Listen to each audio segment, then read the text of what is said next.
অনেকে বলে যে শাহী পেঁপে এত নিচ থেকে হয় না। যদি আপনার সঠিক পরিচর্যা এবং সঠিক জাত যদি হয়, সঠিক জায়গা থেকে যদি জাত সংগ্রহ করা যায় তো অবশ্যই ভালো হবে। এত খাটো গাছে যে ফল হয়, মানুষ জানে যে হাইব্রিড জাত ছাড়া ফল হয় না, দেশি গাছও হয়। দেখ একটা ভালো লাগার বিষয় না, আমার মনে করেন টোটাল 900 গাছ আমার। কিছু গাছ হলো ওই যে পুরুষ গাছ হয়েছে, তো 900 গাছের ভিতরে যে 800 গাছই ধরেন, তো 800 গাছে পেঁপে আল্লাহ দিলে ভালো একটাই হবে ইনশাল্লাহ, আশা করতে। মানুষ হলো ভুলের ভিতরে আছে, মানুষ হলো হারাম চিন্তার পরে আছে। ওই চিন্তাটা ভালো কাজে লাগা, ভালো কাজে লাগাকে ভালো কিছু হবেই, আল্লাহ দিবেই। আমি বর্তমানে সত্যি কথা বলছি, এই কয়েকটা মাস আমার কাছে এতটাই লাগছে, আল্লাহর কাছে শুকরিয়া জানানোর ভাষা আমার নেই। মানে আমার যা কল্পনা করি না তার থেকে আল্লাহ বেশি দিচ্ছে। যাক আলহামদুলিল্লাহ, আলহামদুলিল্লাহ। অটোমেটিক আসতেছে, কিভাবে আসতেছে সেটা আমি বলবো হালাল তরিকায়। আমি চাকরি করি সেই ঢাকাতে, MA BA degree masters honours pass করছে, পাস করে কি করতেছে, চাকরি হচ্ছে না। একজন সেদিনকে ধরছি, এক মাদক কারবারি। আমি বললাম তুমি ভাই খাও কেন? পরে বলছে ভাই আমি মাস্টার্স অনার্স পাস করছি, আমি চাকরি পাইতেছি না, এই জন্য খাইছি। এই জন্যই আমার, আমি বললাম এটা কোনো কথা? তোমার চাকরি করতে হবে, চাকরি তো পরে চাকরি। আমার তো 21 বছর চাকরি চলে, 4 বছর আল্লাহ যদি বাঁচায় রাখে আমি চলে আসবো, সেই কৃষি কাজ করবো। এইরকম পেঁপে লাগাবো, 1 বিঘে পেঁপে যদি এরকম থাকে একটা বাগানে, মনে করেন যে 350 গাছ এই পেঁপে, 4 হাত বা 4 হাত লাগানো, তো 350 পেঁপে গাছ যদি এরকম পেঁপে ধরে, 1 মন পেঁপে ধরলেই কয় টাকার পেঁপে? 1000 টাকার পেঁপে একটা গাছে, তো 3.5 লাখ টাকা। মাশাআল্লাহ, আলহামদুলিল্লাহ, মহান আল্লাহ তাআলার নিয়ামত। দর্শক বন্ধুরা দেখতে পাচ্ছেন। আসসালামু আলাইকুম, কেমন আছেন সবাই? দর্শক, আমরা এই মুহূর্তে ঝিনাইদহ জেলার কালীগঞ্জ উপজেলার 12 বাজার এলাকায় আজকে বিশাল বড় একটি পেঁপের বাগানে আপনাদেরকে নিয়ে আসছি। বাগানে ভরপুর ফলন দেখতে পাচ্ছেন, প্রত্যেকটি গাছে এই ধরনের ফল হয়েছে মাশাআল্লাহ, যেটি আল্লাহ তাআলার পক্ষ থেকে অন্যতম নিয়ামত আমাদের জন্য। তো এই বাগানটি গড়ে তুলছেন এই 12 বাজার এলাকার একজন পুলিশ কর্মকর্তা গোলাম রসুল ভাই, যিনি তার পেশাগত দায়িত্বের পাশাপাশি কৃষির প্রতি ভালোবাসা থেকেই এই ধরনের একটি বাগান গড়েছেন। এখানে প্রায় 2 বিঘারও বেশি জায়গা জুড়ে 900 পেঁপের গাছ তিনি রোপণ করেছেন, যেটি অরিজিনাল শাহী পেঁপে। এই শাহী পেঁপের ফলন দেখে আমরা অবাক হয়েছি, স্থানীয় চাষিরাও এই ফলন দেখে অবাক হচ্ছে। আপনারা জানবেন যে যশোর জেলায় প্রচুর পরিমাণে সবজি চাষ হয়, এছাড়াও ঝিনাইদহতেও একইভাবে চাষিরা সবজি ফসল চাষে অনেকটা এগিয়ে। এই এলাকার মাটিগুলো অনেক ভালো, যার ফলে সবজি ফসল চাষে চাষিরা অনেক বেশি লাভবান হয়। এর মাঝে স্থানীয়ভাবে চাষিরা পেঁপে চাষ করে আসলেও ভালো জাত না পাওয়াতে চাষিরা কিন্তু কাঙ্ক্ষিত রেজাল্ট পাচ্ছে না। এই ধরনের অরিজিনাল শাহী পেঁপের জাত পাওয়াতে এখন চাষিরা অনেকটা লাভবান হচ্ছে, অনেকটা আগ্রহী হচ্ছে। দর্শক বন্ধুরা, সোশ্যাল মিডিয়ার বদৌলতে আমাদের দেশের অনেক তরুণ শিক্ষিত উদ্যোক্তারা কর্মমুখী হয়েছে এই সেক্টরে। আমরা এর আগেও পেঁপে চাষ নিয়ে কথা বলেছিলাম। দিনাজপুরের এক উদ্যোক্তা মহমেন ভাই, তিনি নিজে পেঁপে চাষ করেন, লেবু চাষ করেন, সেই সাথে পেঁপে চারা তৈরি করে সারা দেশে উদ্যোক্তাদের সাপোর্ট দিচ্ছেন। তিনি মূলত এই বাগানটি গড়তে সার্বিক সহায়তা করেছেন গোলাম রসুল ভাইকে। আমরা আজকে এই বাগানের যিনি মালিক তার সাথে কথা বলবো, এই বাগানে তিনি কেমন খরচ করেছেন, কত টাকার পেঁপে এই বছর বিক্রি করতে পারবেন সেসব বিষয়ে জানবো। সেই সাথে মহমেন ভাইয়ের সাথে কথা বলবো এই বাগানটি গড়তে তিনি সার্বিক কি কি পরামর্শ দিয়েছেন, কি কি রোগের আক্রমণ হয়, কোন সময় কোন সার ব্যবস্থাপনা, মাটিটা কেমন ভালো হলে ভালো হয়, এসব বিষয় নিয়ে গুরুত্বপূর্ণ কিছু তথ্য দেওয়ার চেষ্টা করব। দর্শক বন্ধুরা, এখন পর্যন্ত আপনারা যারা আমাদের চ্যানেলটি সাবস্ক্রাইব করেননি, চ্যানেলটি সাবস্ক্রাইব করবেন এবং পাশে থাকা বেল আইকনটি অন করে দিবেন। সেই সাথে কৃষি সেক্টরে কোন ধরনের ভিডিওগুলো দেখতে আপনি পছন্দ করেন সেটি জানিয়ে দেবেন আমাদের কমেন্টস বক্সে। তো চলুন শুরু করা যাক।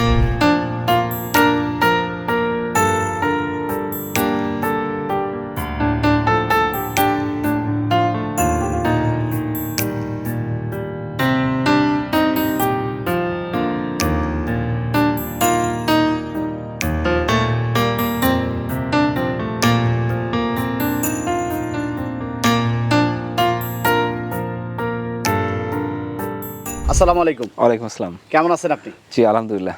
আপনার বাগানে এসে মনটা ভরে গেল। আসলে আপনি তো পেশাগতভাবে একটা কঠিন কাজের সাথে জড়িত, এর মাঝে কতটুকু সময় পান এই কৃষির প্রতি এত দুর্বলতা ভালোবাসা? আসলে সত্যি বলতে আমার বাপ ছিল কৃষক আর কি, কৃষকের ছেলে আমি।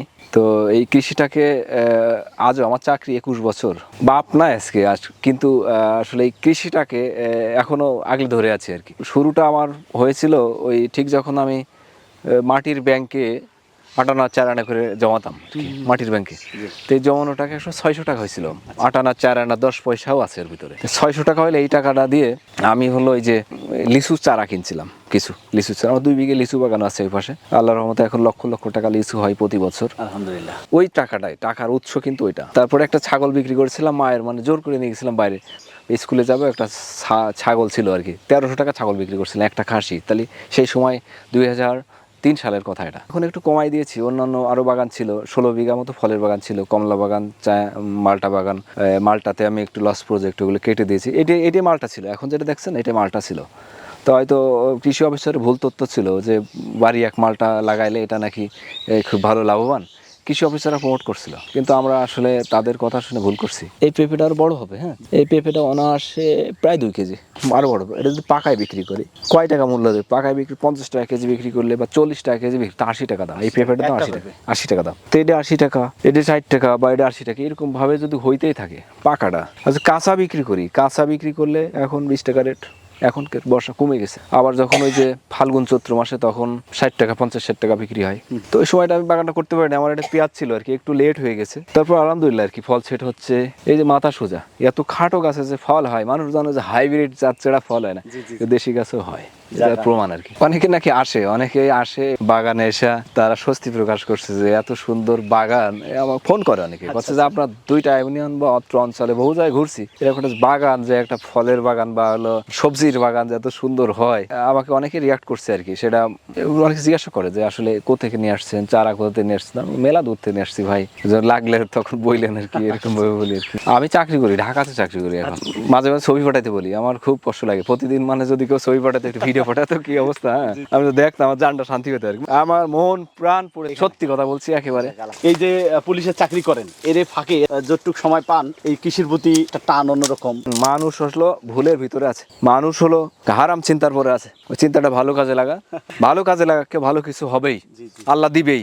আমি বর্তমানে সত্যি কথা বলছি, এই কয়েকটা মাস আমার কাছে এতটাই লাগছে, আল্লাহর কাছে শুকরিয়া জানানোর ভাষা আমার নেই।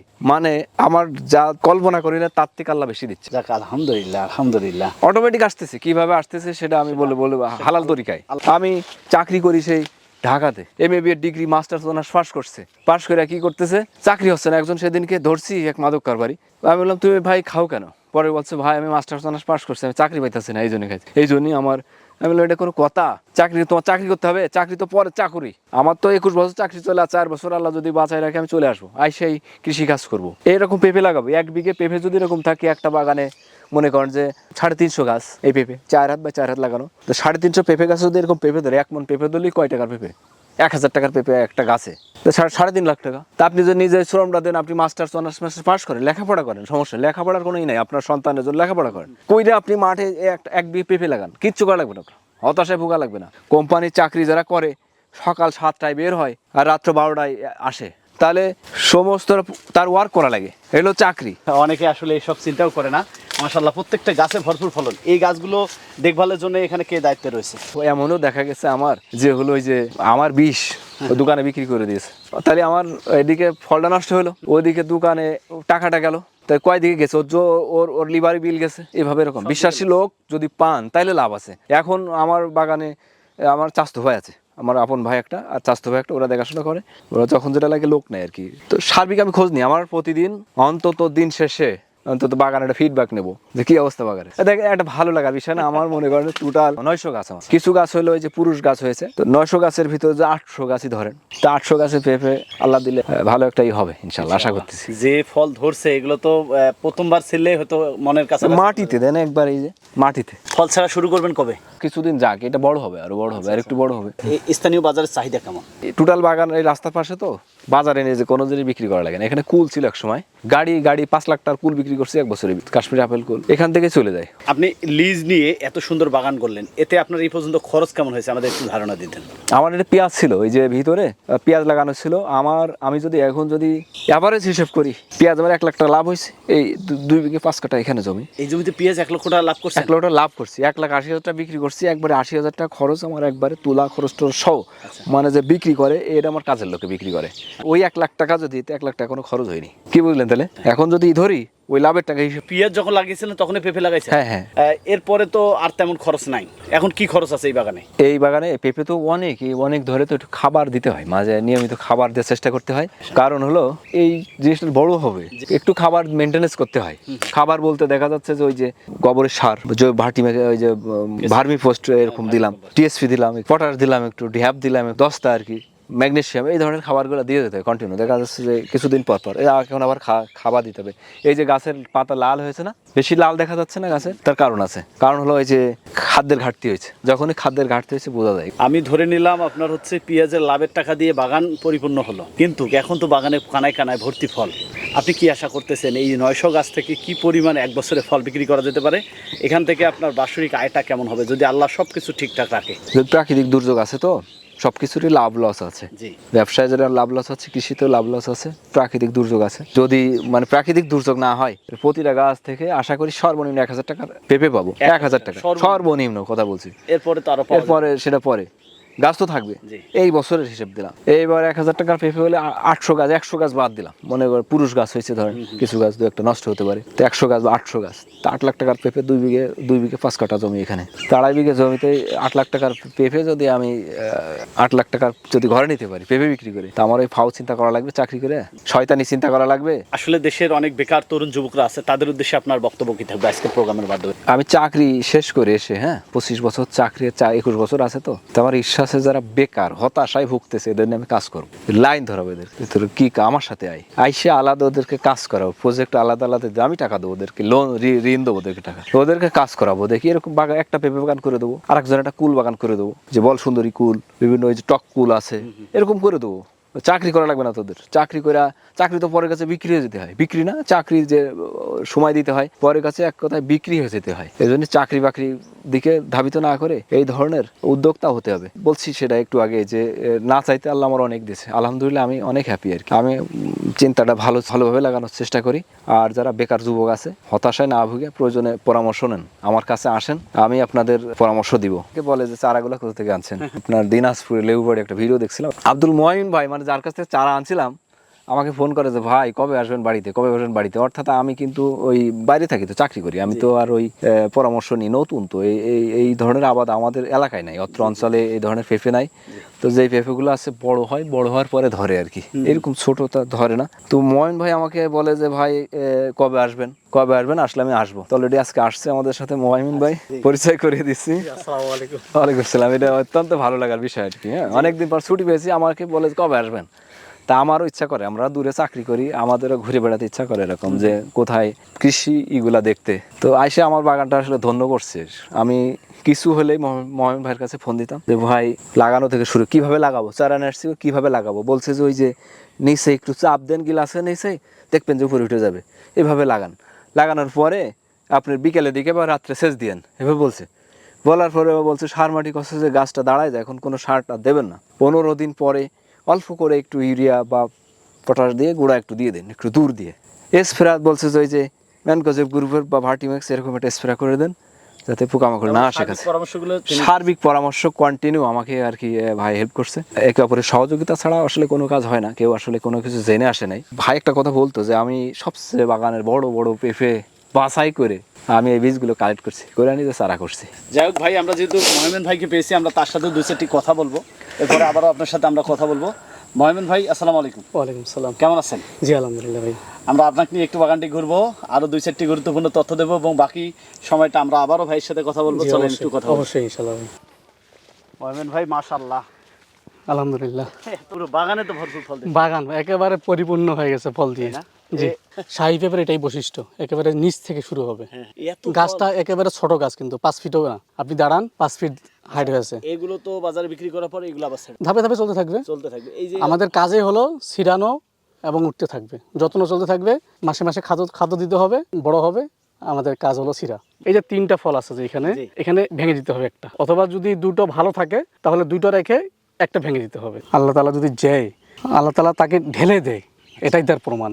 এখানে দেখেন একেবারে মাটির নিচ থেকে, যদি নিয়ত ঠিক থাকে পরিপূর্ণ অবশ্যই করে দিবেন আল্লাহ তাআলা। অনেকে বলে যে শাহী পেঁপে এত নিচ থেকে হয় না। যদি আপনার সঠিক পরিচর্যা এবং সঠিক জাত যদি হয়, সঠিক জায়গা থেকে যদি জাত সংগ্রহ করা যায়, তো অবশ্যই ভালো হবে। আমার অনেক দর্শক বন্ধুরা পরিচর্যার বিষয়টা জানতে চায়, পেঁপে বাগানের পরিচর্যা কি, এসব বিষয়ে অনেকের জানা আগ্রহ থাকে। আসলে একটু বলেন তো কিভাবে পরিচর্যার কাজটা করলে বাগানটাকে পরিপূর্ণ আসলে মানে ঘাস পচানো বীজ যেটাকে বলে, এটা পেঁপের বাগানে না ইউজ করাই ভালো। গ্রোথটা কমে যায়, জমির ক্ষতি হয়। লেবু বাড়ির শাহী পেঁপে নিয়ে কাজ করতেছি আমি। আমার বাগানে যেটা দেখতেছি সেটা হলো, আমি মাসে মাসে সার দিব, চতুর্দিক দিয়ে সার দিলাম, সার দিয়ে মাঝখান থেকে মাটি তুলে দিলেই ঘাসও নিড়ানি হয়ে গেল, সারটাও ঢাকা চলে গেল, এতেই হয়ে যাবে। তাহলে ঘাস নিড়ানির জন্য বীজ স্প্রে করতে হবে না। তার মানে আমরা পেঁপে বাগানে আগাছানাশক না দেওয়াই ভালো। বাগানে অনেক সময় পোকামাকড়ের আক্রমণ হয়, রোগবালাই আসে, এই ধরনের ফলবতী গাছের বিশেষ। আমি শুরু থেকেই একটা বিষয় বলি, মানে চাষ পদ্ধতি যেটাকে বলি, সহজভাবে শাহী পেঁপে একেবারে মানে স্বাভাবিকভাবেই চাষ করা যায়। জমিটা পুরো জমি চাষ দিতে হবে। চাষ দেওয়ার আগে ডলোচুন অথবা ট্রাইকোডার্মা দিয়ে জমিটা চাষ দিতে হবে। চাষ দেওয়ার পরে যেখানে যেখানে গাছগুলো বসবে মেপে গাছগুলো বসে দিতে হবে। আপনার স্বাভাবিকভাবে যেটা যত্ন, মাঝে মধ্যে ছত্রনাশক স্প্রে করতে হবে।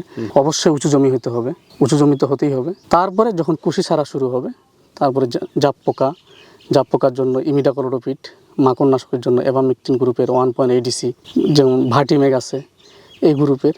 তারপরে এর সঙ্গে একটা ছত্রনাশক যে কোনো ভালো কোম্পানির মেনসার আছে, রিডোমিল গোল্ড আছে, বিভিন্ন সময় বিভিন্ন অল্টারনেট করে স্প্রে করতে হবে।